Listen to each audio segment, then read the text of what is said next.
187,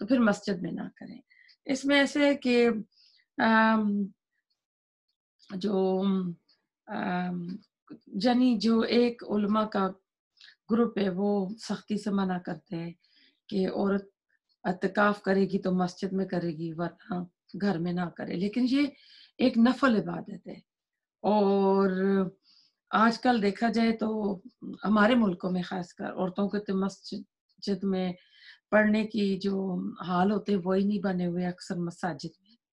عورتوں کا جو ہوتا ہے نا سسٹر پریئنگ ایریا ہی نہیں ہوتا۔ ہمارے ہاں ادھر ویسٹ میں ہے، لیکن یہ کہ اگر حالات ایسے ہیں کہ فتنے کا ڈر ہو، پھر ایسا ہے کہ پردہ نہ ہو۔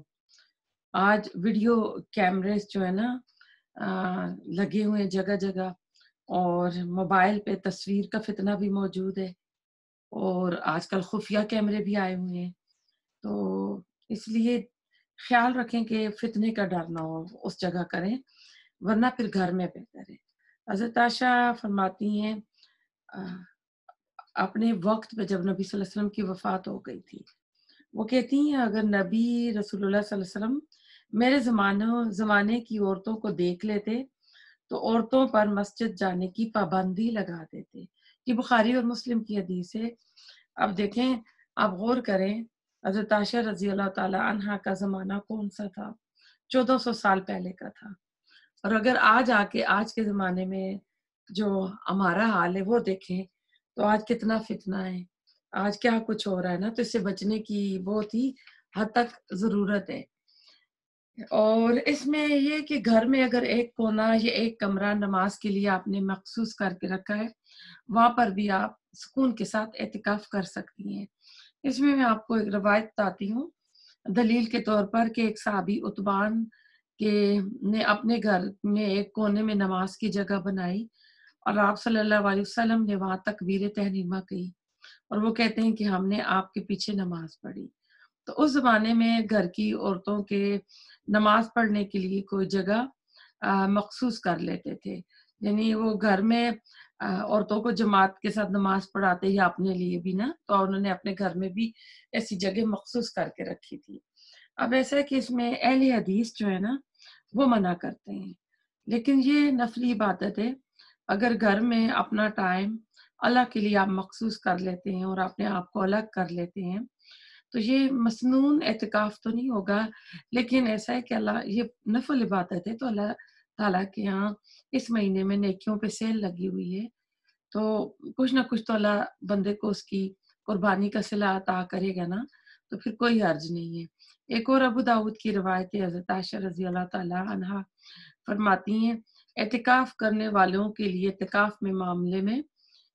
کے معاملے میں سنت یہ ہے کہ وہ نہ تو مریض کی عیادت کریں، نہ جنازے میں جائیں، نہ عورت کو ہاتھ لگائیں، نہ مباشرت کریں، نہ کسی حاجت کے لیے مسجد سے باہر نکلیں، سوائے اس کے اس حالت میں کہ جس کے لیے مسجد میں نکلنے کے سوا کوئی چارہ نہ ہو۔ اب اس بات کو آپ ذہن میں رکھیے، سوائے اس بات کے کہ جس کے لیے مسجد سے نکلنے کے سوا کوئی چارہ نہ ہو۔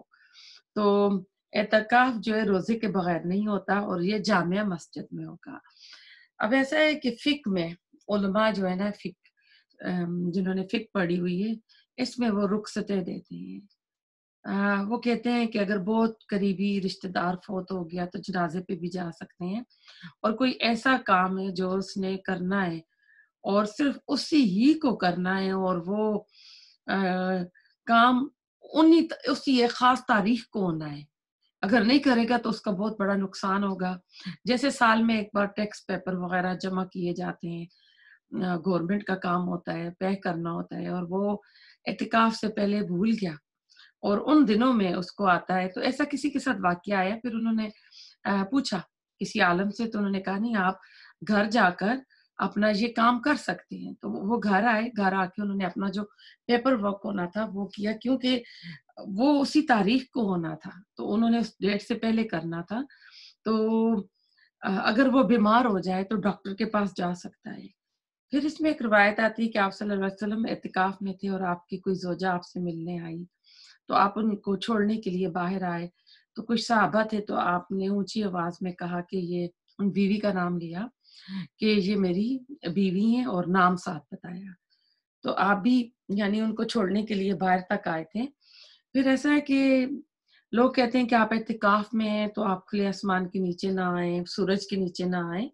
ایسی بات نہیں ہے. آپ دھوپ لگا سکتے ہیں، آپ تازہ ہوا لگانے کے لیے باہر آئیں اور باہر آ کے قرآن پڑھیں، تسبیحات کریں، نفل پڑھیں.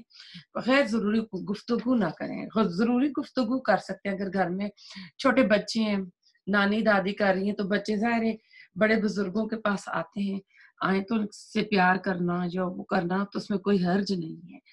حج کا ایسا ہے کہ اہم ترین جو دیکھیں رکن ہوتا ہے وہ وقوف عرفہ ہوتا ہے، اور وہاں پر بھی نمازیں اکٹھی کر دی جاتی ہیں. تو یعنی اس کا مطلب ہے کہ اس میں آپ کثرت سے نوافل ہی نوافل نہ پڑھیں، اس میں آپ نفل بھی پڑھیں، اس میں آپ قرآن بھی پڑھیں، اس میں آپ ذکر بھی کریں اور دعائیں کثرت سے مانگیں.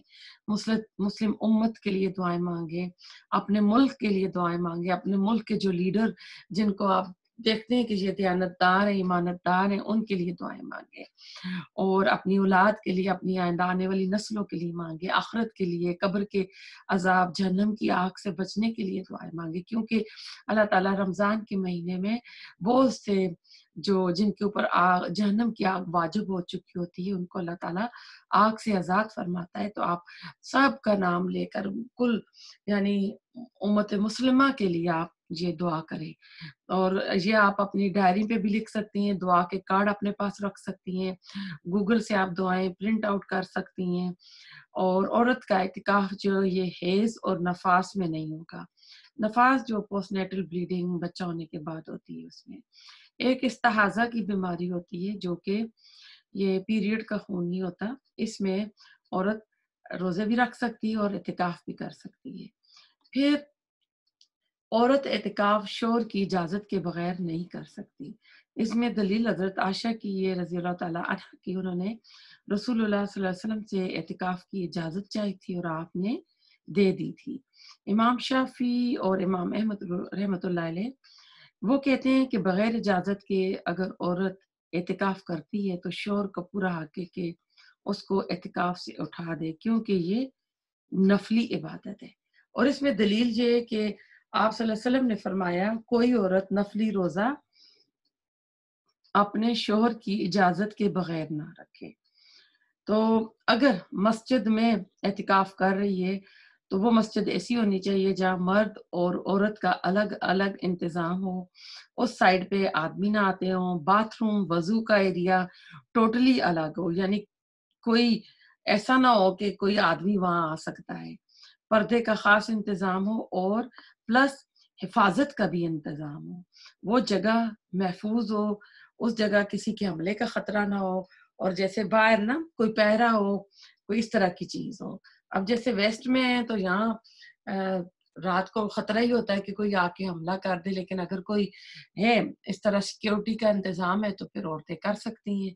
تو اللہ تعالیٰ ہمیں عمل کی توفیق دے. اللہ تعالیٰ سے دعا کرتے ہیں کہ یہ رمضان اللہ تعالیٰ ہمیں ایمان اور احتساب کے ساتھ اور خیر و عافیت کے ساتھ، صحت اور تندرستی کے ساتھ نصیب فرمائے. آمین ثم آمین. ربنا تقبل منا انک انت السمیع العلیم وتب علینا انک انت التواب الرحیم.